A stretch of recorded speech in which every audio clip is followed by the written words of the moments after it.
एक गोष्ट बोलतो जी ऐकायला थोडीशी विचित्र वाटेल पण खरी आहे. लोक तुमची कितीही तारीफ करू द्या, लोक तुम्हाला कितीही चांगला व्यक्ती म्हणू द्या, जर तुम्ही तुमच्या स्वतःच्या मनात जर एक चांगले व्यक्ती नसाल तर त्याला काहीच अर्थ नाही. आपल्याला बाहेरून जे काही फेम मिळतं, जी काही प्रसिद्धी मिळते, त्याला काहीच अर्थ नसतं.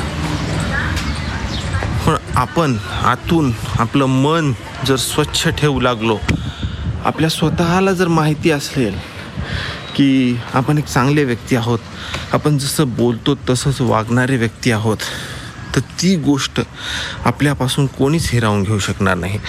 आणि या पूर्ण जगात जर एखादी गोष्ट नेहमी आपल्यासोबत टिकून राहणार असेल तर ती हीच गोष्ट आहे, आपल्या स्वतःच्या मनातलं असलेलं आदर. त्यामुळे ही संपत्ती, ही प्रतिष्ठा हे मिळवण्याच्या नादाला न लागता आपण जर स्वतःच्या मनात स्वतःचा आदर मिळवण्याच्या मागे लागू, तर त्यात जितकी प्रगती आपण करत जाऊ तितकाच खरा फायदा आपला होत राहील. यावर विचार करा आणि तुम्हाला काय वाटतं ते मला नक्की सांगा.